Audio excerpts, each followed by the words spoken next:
Hello, everybody, and welcome to Connor Sports Talk. So today I'm previewing the Bears at Packers game, which starts tomorrow, meaning Thursday. So everybody knows that the Packers and Bears are probably, honestly, the biggest rivalry in the NFL, or at least the oldest. In my opinion, the most important because again, it is the oldest, most profound on the history of the NFL. And honestly, I love the Packers and I hate the Bears, so it plays a big opinion on me. With that said, I'm going to be unbiased. But also, with that said, I do feel like the Packers are going to win that game. And I feel like the score is going to be tight. This is one of the few games that I'm actually going to predict the score. I'm predicting that it's going to be 28-21. With that said, I do believe that the Packers are going to have full control of the game. Because, like, you ever know the game's close, but, like, the team that's always winning doesn't lose momentum. I feel like it's going to be a game like that. But honestly, it's mostly based on quarterbacks, in my opinion. Like, it's Aaron Rodgers versus Mike Glennon.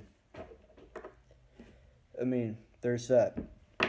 So let's look at the stats from Week 3, where the Bears played Steelers and actually won the game to take their first win, and then the Packers who won against the Bengals in overtime. So starting with the Bears, I'm just looking at two players for the Bears because honestly on offense, only Jordan Howard, and because of Mike Glennon being the quarterback, he matters. So looking at Mike Glennon, he was 15 for 22, 101 passing yards, one touchdown, and one interception. Not great. And considering that he's being paid as a starter and not playing up to his potential. I say that he didn't have too much potential as it was, but I don't know. He's basically just a fill-in quarterback until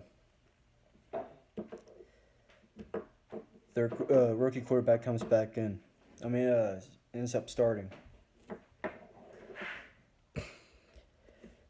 And then looking at the Green Bay game with Cincinnati, Aaron Rodgers was 28 for 42, 313 passing yards, 3 touchdowns, and then he did have that pick 6.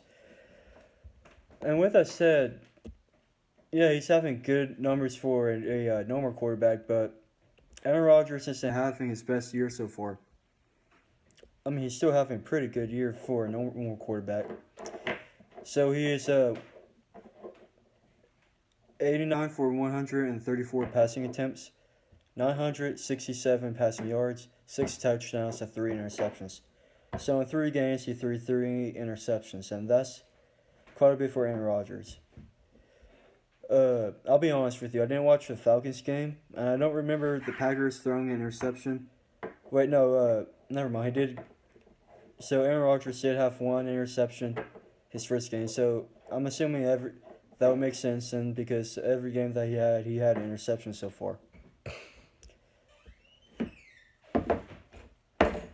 And then, because based on the fact that I don't feel like Chicago doesn't have notable wideouts, I'm not going to mention their wideouts, but obviously Green Bay has plenty of wideouts, starting with Ty Montgomery.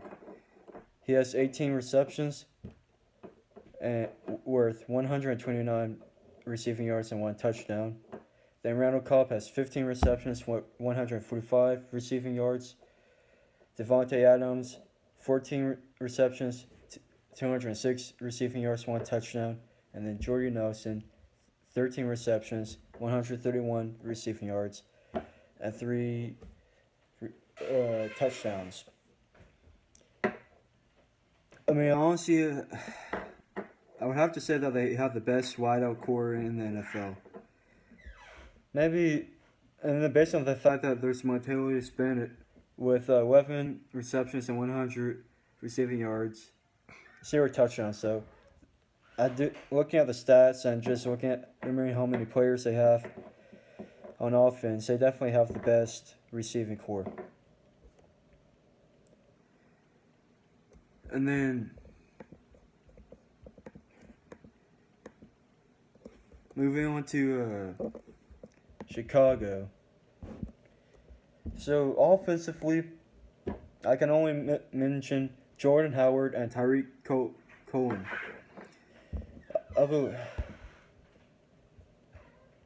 Is Tyreek Cohen a rookie? Yeah, he is. So he's actually having a very good rookie season. I don't know, I've been telling my friends in fantasy football to pick him up as maybe like a flex or something. So his rushing yards is 24 rushing attempts, 157 rushing yards, but no touchdown. But in the receiving game, he had 20 receptions and 126 receiving yards with a touchdown. And he's labeled as a fullback and a halfback, so he definitely has nice versatility. Then moving on to Jordan Howard.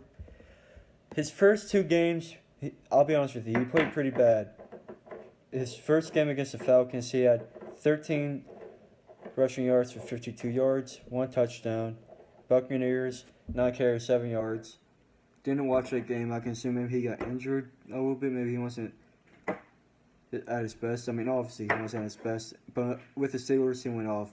23 carries and 140 yards and 2 touchdowns. And then I'm not going to mention the Packers running backs because they're running backs by committee, and honestly, they're not really notable. I mean, yeah, they have Montgomery, but I don't know. Can you even count him as a running back? So, in total yards for offense, Green Bay's ranked 10th overall. Well, Chicago is 20th overall. And then in terms of defense, one second. Chicago is 14th overall in yards allowed, and Green Bay is 10th overall.